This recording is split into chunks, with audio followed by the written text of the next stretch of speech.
네, 오늘 말씀 보도록 하겠습니다. 시편 23편 4절 말씀입니다.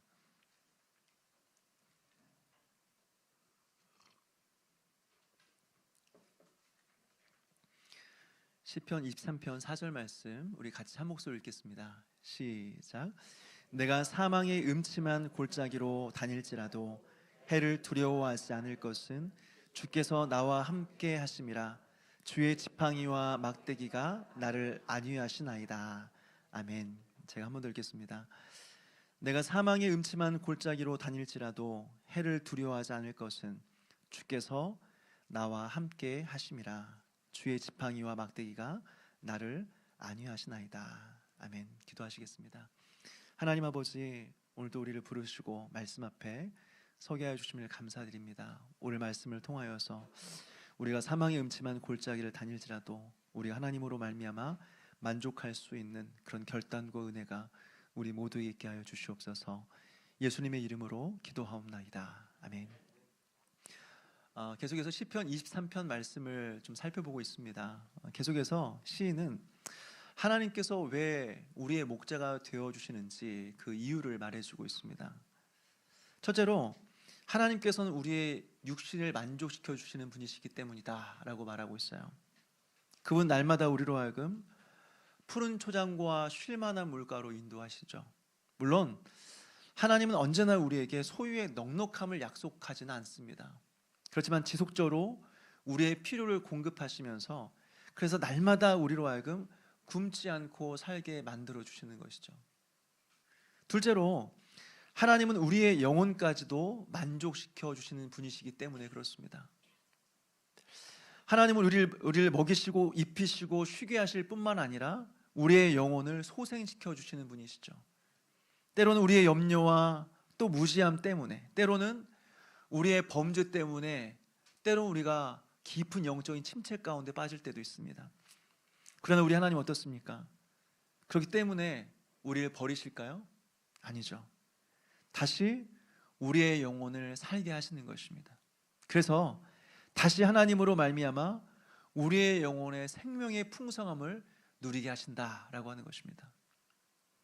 셋째로 우리 하나님은 우리가 사망의 음침한 골짜기를 지날 때에도 우리와 함께 하시기 때문에 그렇습니다. 이 내용을 좀 오늘 여러분들과 함께 살펴보려고 합니다. 먼저 여기서 이 사망의 음침한 골짜기, 이 사망의 음침한 골짜기라고 하는 것은 무엇일까요? 이것을 이해하기 위해서 먼저 이스라엘의 지형적인 특징을 우리가 이해할 필요가 있습니다. 여러분, 골짜기라는 것이 무엇일까요? 산을 멀리서 보게 되면 산 꼭대기에서 그 아래까지 이어지는 여러 줄의 선들이 보일 겁니다. 그 중에 볼록 솟은 선이 능선이라고 해요. 보통 우리가 산등성이라고 이야기합니다. 그리고 푹 꺼진 부분이 있습니다. 이게 바로 골짜기죠. 보통 그 골짜기에 비가 오게 되면 물이 흐르기도 해요. 그래서 이곳을 우리는 계곡이라고 부르기도 합니다. 이게 골짜기예요. 이스라엘에서는 산 말고도 이 골짜기가 또 하나 있습니다. 넓은 평화 같은 곳에 물이 흐르죠. 계속해서 물이 흐르다 보면 땅이 이제 깊이 패이게 됩니다. 그리고 오랜 시간이 지나면 땅이 굉장히 깊게 패이고 양 옆에는 절벽이 됩니다. 이곳을 이제 골짜기라고 해요. 이스라엘에는 이러한 지형을 가리켜서 와디라고도 이야기하는데요. 이스라엘에서 계절은 건기와 우기로 나뉩니다. 건기 때는 이곳이 사람이 지나다니는 길이 됩니다. 그리고 우기 때는 이곳이 이제 강물이 흐르게 되는 그런 강이 되는 것이죠. 이곳이 바로 와디, 골짜기입니다. 근데 여러분, 왜 오늘 성경은 그냥 골짜기라고 하지 않고 사망의 음침한 골짜기다 이렇게 말하고 있는 것일까요? 이곳의 양옆이 절벽으로 이루어졌다고 했어요. 그리고 높은 또는 산등성이로 되어 있겠죠. 그러니까 낮에 해가 떠도 그늘이 져서 어둡습니다. 대낮에도 그늘이 지니까 이곳은 어두워요. 그런데 이곳으로 양들이 이동해요. 방금 전에 이곳이 건기 때는 길이 된다고 하지 않았습니까? 그러니까 양들이 이동할 때는 이 골짜기로 이동하는 거예요. 그런데 이 골짜기는 어둡죠. 양들은 시력이 약한데 어두워요. 문제는 무엇이에요?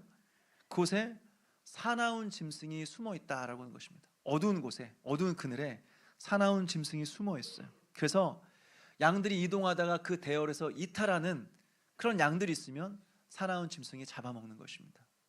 그래서 죽음에 이르게 되는 거죠. 그래서 이곳을 뭐라고 하느냐? 죽음의 골짜기다, 사망의 음침한 골짜기다 라고 하는 거죠.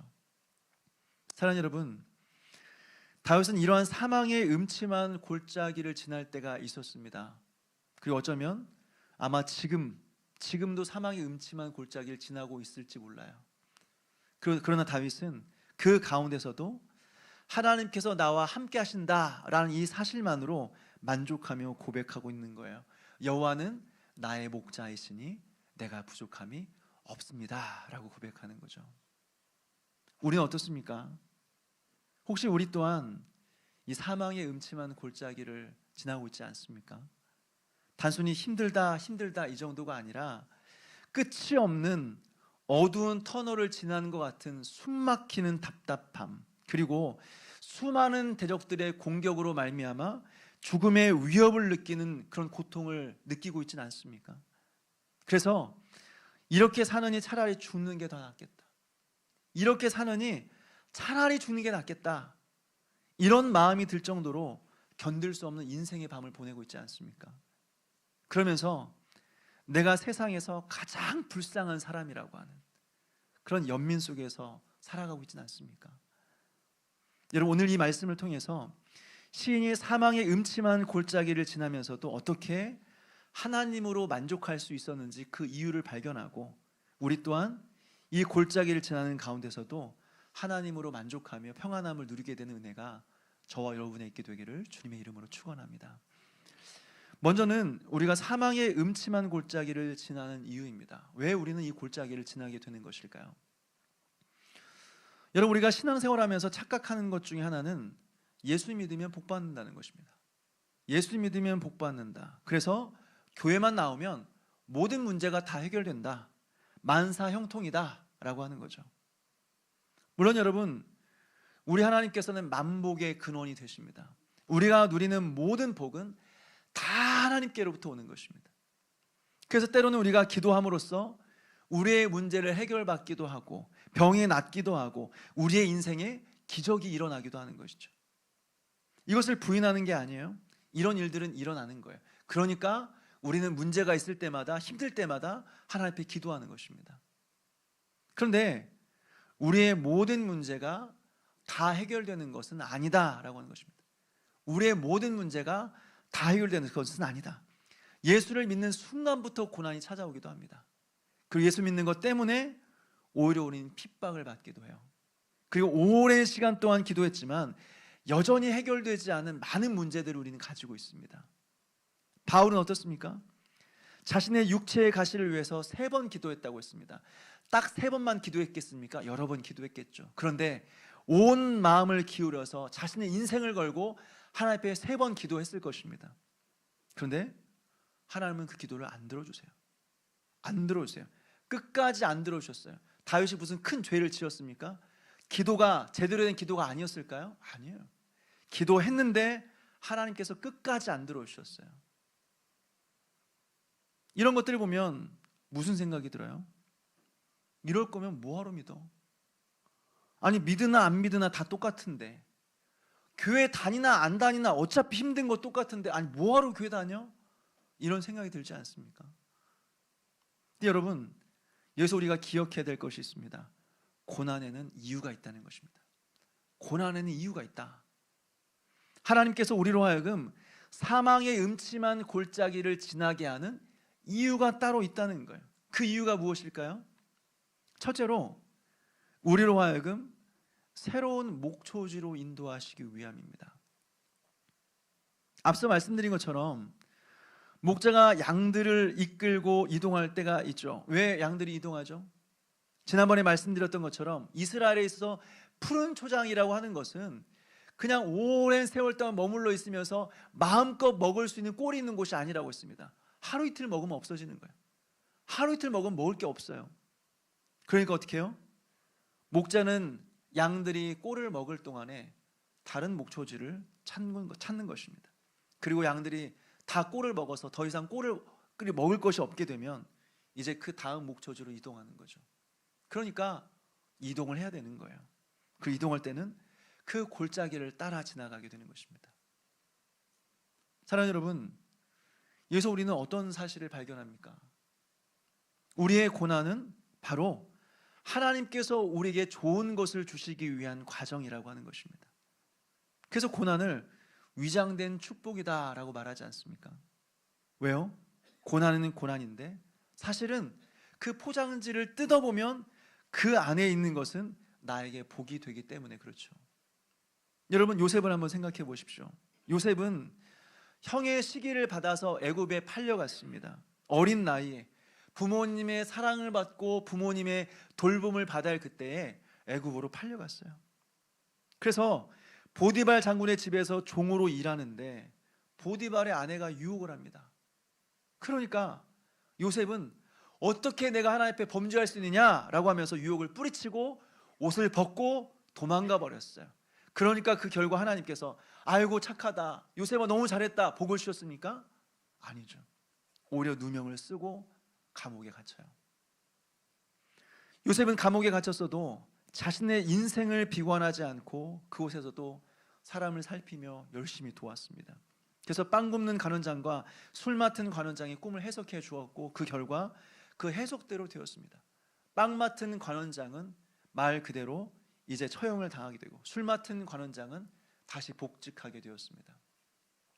그래서 복직되면 나도 좀 기억해 주십시오 라고 부탁하니까 이 술 맡은 관원장이 깜빡해버렸어요. 잊어버렸어요. 여러분, 이 정도 되었으면 실패한 인생 아니에요? 이 정도 되었으면 망한 인생 아닙니까? 그런데 이 과정 때문에 사실 요셉이 바로의 꿈을 해석할 수 있는 기회를 만나게 되었다라고 하는 것입니다. 그리고 애굽의 총리가 되었다라고 하는 거죠. 한번 생각해 보십시오. 요셉이 형들에게 팔려서 애굽에 오지 않았다고 한다면, 만약 이 애굽에 오지 않았다고 한다면, 그리고 요셉이 보디발 장군의 집에서 누명을 쓰지 않았다고 한다면, 그래서 애굽의 고위직만 갇힐 수 있는 그 감옥에 갇히지 않았더라고 한다면, 그래서 술 맡은 관원장을 만나지 않았다라고 한다면, 여러분, 요셉이 애굽의 총리가 될 수 있었겠습니까? 될 수 없었죠. 그러니까 어떻게 보면 이 모든 것들은 다 고난이에요. 요셉이 만난 형들로부터 팔림을 받아서 이 집을 떠나서 애굽에 가는 순간, 모든 순간순간이 다 고난인 거예요. 고난인데 이 고난들이 있었기 때문에 이 고난들이 인생의 징검다리가 되어서 결국에는 애굽의 총리가 되었다라고 하는 것입니다. 뭐예요? 위장된 축복이라는 것입니다. 즉 하나님께서 푸른 초장과 쉴만한 물가로 우리를 인도하기 위해서 사망의 음침한 골짜기를 지나게 하신 것이다 라고 하는 거예요. 여러분, 혹시 우리 또한 사망의 음침한 골짜기를 지나고 있습니까? 그래서 이렇게 사느니 차라리 죽는 게 낫다, 이런 생각이 들 정도로 견딜 수 없는 인생의 밤을 보내고 있지는 않습니까? 이 고난에는 분명히 이유가 있습니다. 분명히 우리로 하여금 하나님께서 푸른 초장과 쉴만한 물가로 인도하기 위해서 이 사망의 음침한 골짜기를 지나게 하신다라고 하는 거죠. 그러나 여러분, 고난이 올 때 이 고난을 바라보지 말고 이 고난 뒤에 있는 하나님의 복을 바라보는 저와 여러분 되시기를 주님의 이름으로 축원합니다. 둘째로, 하나님을 깊이 경험하며 하나님과의 관계를 새롭게 하기 위함이죠. 여러분, 한번 생각해 보십시오. 이스라엘 백성들이 홍해를 건널 때가 언제였습니까? 그들이 구름 기둥과 불 기둥의 인도함을 받을 때가 언제였습니까? 또 이스라엘 백성들이 하늘에서 내리는 만나로 배를 채우고 반석에서 나오는 물로 자신의 목마름을 해결할 때가 언제였습니까? 평안하고 아무런 문제가 없었을 때, 모든 일이 잘 될 때였습니까? 아니죠. 그들이 홍해를 건널 때는 애굽의 군대에 쫓겨서 목숨의 위협을 느낄 때였고, 그들이 구름 기둥과 불 기둥으로 인하여서 하나님의 임재 속에서 하나님의 인도하심을 받고 하늘에서 내리는 만나를 먹고 반석에 나오는 물을 마실 때는 사람이 살 수 없는 광야를 지날 때였습니다. 즉 하나님의 은혜 없이 나의 힘으로는 도저히 살 수 없는 그때 하나님은 이스라엘 백성들에게 기적을 베풀어 주시고 하나님의 위대한 구원의 은혜를 경험하게 해주셨다라고 하는 것입니다. 모두가 다 고난 가운데 있었을 때 하나님의 은혜 없이는 한순간도 살 수 없는 그때였어요. 여러분, 우리는 어떻습니까? 우리가 언제 하나님 만났습니까? 언제 우리가 하나님을 깊이 경험했습니까? 우리가 언제 하나님의 능력과 기적을 경험했습니까? 아무 걱정 근심 없이 편하게 살 때였습니까? 남부러울 것 없는 넉넉한 인생을 살고 있었을 때였습니까? 아니죠. 하나님의 은혜 없이는 도저히 살 수 없는 그 사망의 음침한 골짜기를 지날 때, 그때 우리는 하나님을 새롭게 만난 거죠. 그리고 위대하신 하나님의 구원의 은혜를 그때 경험하게 된 거죠. 그러니 여러분, 지금 우리의 인생에 있어서 사망의 음침한 골짜기를 지나고 있습니까? 지금이 바로 하나님을 새롭게 경험하며 하나님을 만날 때입니다. 그 하나님을 찾고 하나님을 만나는 은혜가 저와 여러분에게 되기를 주님의 이름으로 축원합니다. 이어서 오늘 시인은 사망의 음침한 골짜기를 지날 때에도 만족할 수 있는 그 이유에 대해서 우리에게 말해주고 있습니다. 두 가지인데요. 첫째로 사망의 음침한 골짜기를 벗어나게 해주셨기 때문이 아니라 주께서 나와 함께 하시기 때문이다 라고 시인은 고백하고 있습니다. 히브리어 원문을 그대로 직역하면 이렇게 돼요. 심지어 내가 깊은 어둠의 골짜기 속에서 걸어간다고 할지라도 나는 재앙을 겁내지 아니할 것입니다. 왜냐하면 바로 당신이 나와 함께 하실 것이기 때문입니다. 다시요. 심지어 내가 깊은 어둠의 골짜기 속에서 걸어간다고 할지라도 나는 재앙을 겁내지 아니할 것입니다. 왜냐하면 바로 당신이 나와 함께 하실 것이기 때문입니다. 여러분, 놀랍지 않습니까? 다윗은 오늘 여호와는 나의 목자시니 내게 부족함이 없습니다. 왜냐하면 우리 하나님께서 나를 사망의 음침한 골짜기에서 건져내 주셨기 때문입니다. 이렇게 고백하지 않고 사망의 음침한 골짜기를 지나는 동안에도 주께서 나와 함께 하시기 때문입니다 라고 고백하고 있는 것입니다. 여러분, 마귀의 최고의 공격이 무엇인지 아십니까? 마귀가 우리를 공격할 때는요, 나와 하나님과의 관계를 깨뜨려 버리는 것입니다. 나와 하나님과의 관계를 깨뜨려 버려요. 그래서 더 이상 하나님을 신뢰하지 못하도록 만드는 것입니다. 그래서 시인은 이 고난 가운데 뭐라고 고백하는 줄 아십니까? 시편 22편 1절과 2절 말씀을 한번 찾아서 읽겠습니다.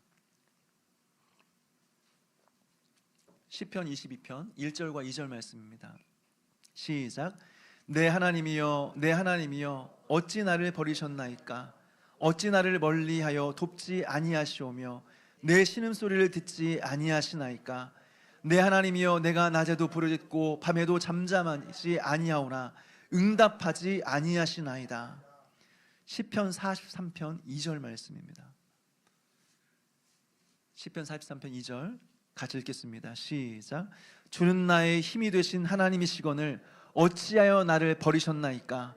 내가 어찌하여 원수의 억압으로 말미암아 슬프게 다니나이까? 여러분, 하나님이 정말로 숨으셨습니까? 하나님이 정말로 시인을 버렸습니까? 여러분, 우리 하나님은 우리를 버리지 아니하시고 우리를 떠나지도 아니하시는 분이십니다. 그래서 시편 139편의 시인은 고백합니다. 내가 새벽 날개를 치며 저 바다 끝에 거주한다고 할지라도 거기서도 주의 손이 나를 인도하시며 주의 오른손이 나를 붙드십니다 라고 고백하는 것이죠. 하나님은 우리를 버리시지 않습니다. 떠나지도 않으십니다. 그런데 어떻게 해요? 마귀는 우리로 하여금 그렇게 생각하도록 만들죠. 하나님은 나를 버렸어. 하나님은 더 이상 나를 사랑하지 않아. 나는 버림받은 인생이야. 나 쓸모없는 인생이야. 나는 아무리 찾아도 하나님 못 만날 거야. 아무리 기도해도 하나님 내 기도 안 들어줄 거야. 그런 여러분, 우리가 사망의 음침한 골짜기를 지날 때 우리가 가장 먼저 붙들어야 될 것은 돈이 아니에요. 사람이 아니에요. 하나님과의 관계예요. 하나님과의 관계예요. 심지어 내가 깊은 어둠의 골짜기 속에서 걸어다닌다고 할지라도 나는 재앙을 겁내지 아니할 것입니다. 왜냐하면 바로 당신이 나와 함께 하실 것이기 때문입니다. 이것을 믿음으로 다시 한번 하나님의 관계를 회복하는 것이죠. 여러분, 오늘 이 말씀을 통해서 우리가 비록 사망의 음침한 골짜기를 지난다고 할지라도 여전히 하나님께서 우리와 함께 하심을 믿음으로 말미암아 이 고난과 위기 속에서 그 하나님으로 만족하는 은혜가 있게 되기를 주님의 이름으로 축원합니다.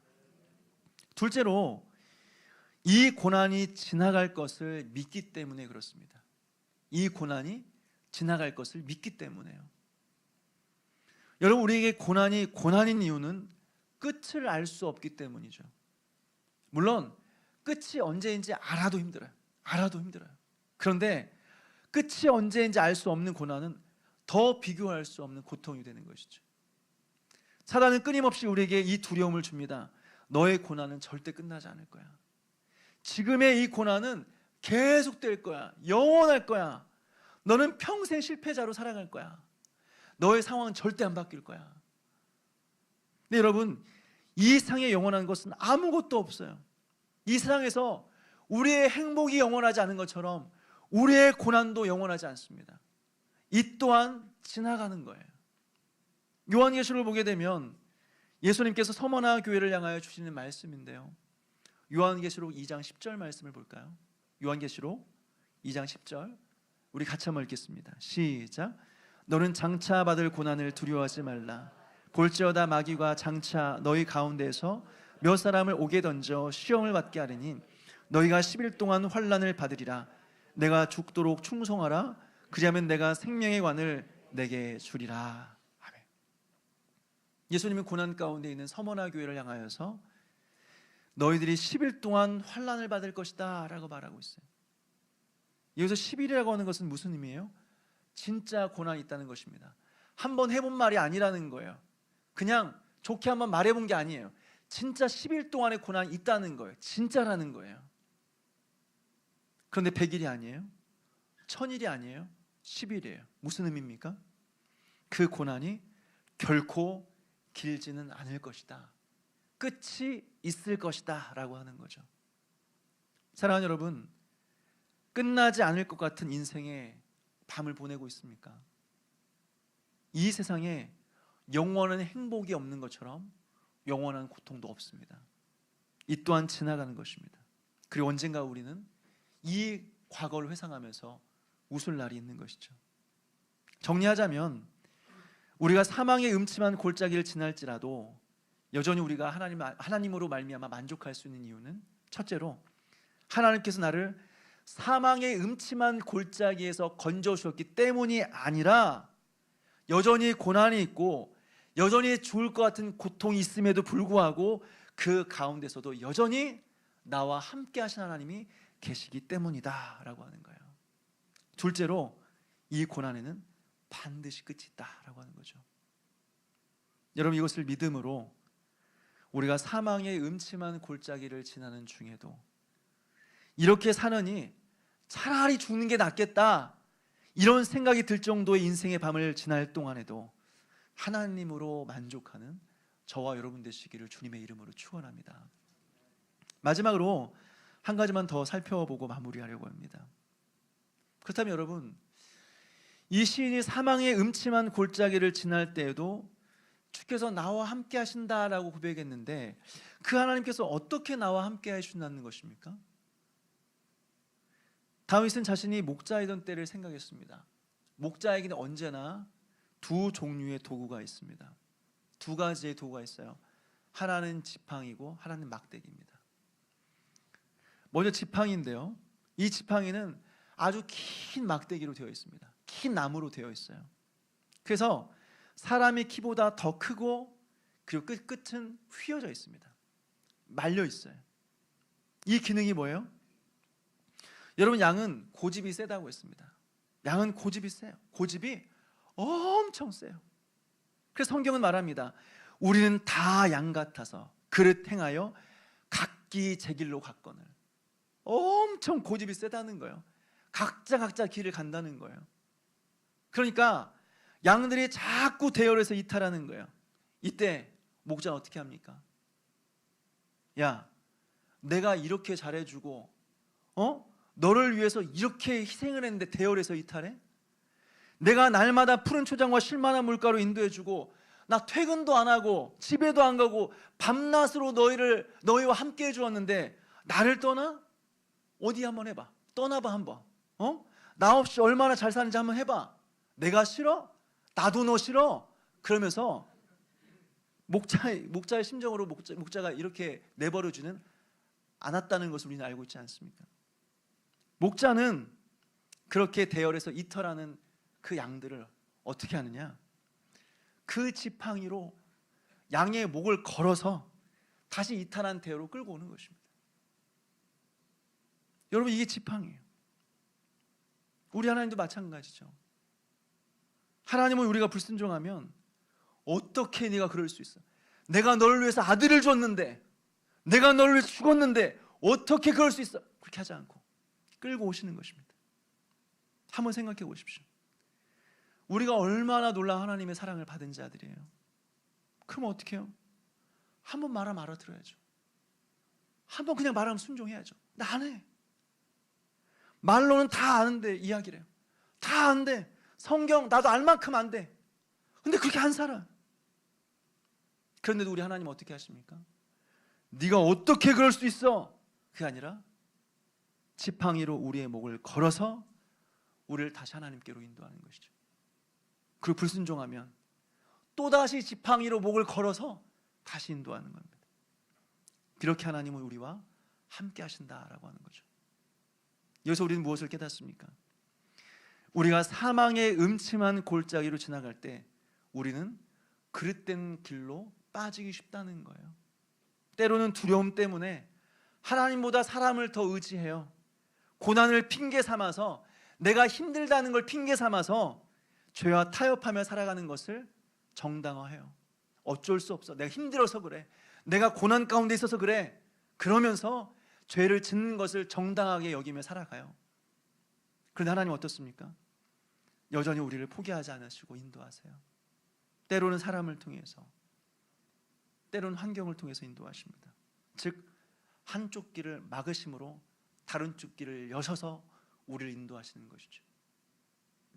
또는 우리에게 소원을 주셔서 우리에게 하고자 하는 마음과 열정을 주심으로 하나님께서는 우리를 인도하시죠. 그러나 여러분, 가장 일반적이고 가장 확실한 방법은 하나님의 말씀으로 우리를 인도하신다라고 하는 것입니다. 말씀으로 우리를 인도하신다. 말씀이 들려요. 하필이면 그때 말씀이 생각나요. 그때 말씀이 깨달아짐으로 다시 하나님께로 돌아오게 만드는 것입니다. 그래서 이탈하고 벗어난 우리의 인생을 다시 말씀으로 살아가도록 하시는 것입니다. 이게 뭐예요? 이게 지팡이에요. 이게 지팡이. 하나님은 지팡이로 우리와 함께 하신다라고 하는 것입니다. 두 번째로 막대기예요. 막대기. 막대기는 지팡이와 용도가 좀 다릅니다. 지팡이는 양을 인도하는 그런 용도라고 했어요. 막대기는 양떼에 치는 짐승들을 무찌르기 위한 도구입니다. 사나운 짐승을 무찌르고 죽이기 위한 도구예요. 그래서 막대기는 끝이 뾰족합니다. 그것으로 사나운 짐승을 찌르는 거죠. 공격하는 거죠. 그러면서 사나운 짐승들로부터 양들을 보호하죠. 여러분, 여기서 우리는 무엇을 깨닫습니까? 목자는 용사라는 거예요. 목자는 용사예요. 목자는 그냥 양을 배불리 먹이고 끝나는 존재가 아니에요. 양을 위해 싸우는 것입니다. 우리 하나님도 마찬가지죠. 우리 하나님은 우리를 먹이실 뿐만 아니라 우리를 위해 싸우시는 분이에요. 우리 원수 마귀와 싸우시고 승리하시는 분이세요. 그래서 여러분, 우리의 별명이 무엇인 줄 아십니까? 우리의 별명은 이긴 자예요. 우리의 별명은 이긴 자예요. 한 번도 우리 싸워본 적도 없고 한 번도 이긴 적도 없어요. 그렇지만 우리 하나님께서 우리를 위해 싸우시고 승리하신 거예요. 그래서 우리 또한 승리한 자가 되었어요. 그래서 여러분, 우리의 인생에 실패는 없어요. 우리의 인생의 실패는 실패가 아니에요. 왜요? 하나님께서 우리의 목자가 되셔서 우리를 위해 싸우시기 때문에 그렇죠. 그리고 그 싸움에서 승리하셨기 때문에 그렇습니다. 말씀을 맺으려고 합니다. 여러분, 우리의 문제는 상황과 환경의 문제가 아닙니다. 우리가 괴로운 인생을 살아가는 것은 우리가 사망의 음침한 골짜기로 지나고 있기 때문이 아닙니다. 우리의 인생에 괴로운 인생을 살아가는 것은 사망의 음침한 골짜기 가운데서도 하나님께서 나와 함께 계심을 안 믿는 거예요. 안 믿는 거. 믿지 않기 때문에 우리에게 인생의 괴로움과 어둠이 찾아오는 것입니다. 그래서 여러분, 우리에게 필요한 것은 죽을 것 같은 고난을 묵상하면서 자기의 신세를 한탄하고 자신의 인생을 불쌍히 여기는 것이 아니라 우리를 불쌍히 여기시며 긍휼을 베풀어 주시는 그 하나님께서 나와 함께 하심을 믿는 것입니다. 그래서 여러분, 결국 우리의 문제는 돈과 사람에 달려있는 것이 아니라 하나님과의 관계에 달려있는 것입니다. 우리의 인생의 모든 문제는 하나님과의 관계에 달려있는 것입니다. 힘들고 어려울 때 여러분, 사람 찾지 마십시오. 방법을 찾지 마십시오. 사람이 우리에게 진정한 위로를 줄 수 없습니다. 어느 누구도 우리에게 진정한 위로를 줄 수 없습니다. 이상의 물질이 우리의 인생의 근본적인 문제를 해결해 줄 수 없습니다. 오직 하나님만이 우리의 위로가 돼요. 오직 하나님만이 우리의 만족과 기쁨이 될 수 있는 분이시다라고 하는 것입니다. 그러니 여러분, 이것을 믿음으로 우리가 지금은 비록 사망의 음침한 골짜기를 지난다고 할지라도 그때도 하나님께서 여전히 나와 함께 하신다라는 것을 믿음으로 말미암아 하나님 한 분만으로 만족하며 살아가는 그런 저와 여러분 되시기를 주님의 이름으로 축원합니다. 우리 모두 일어나셔서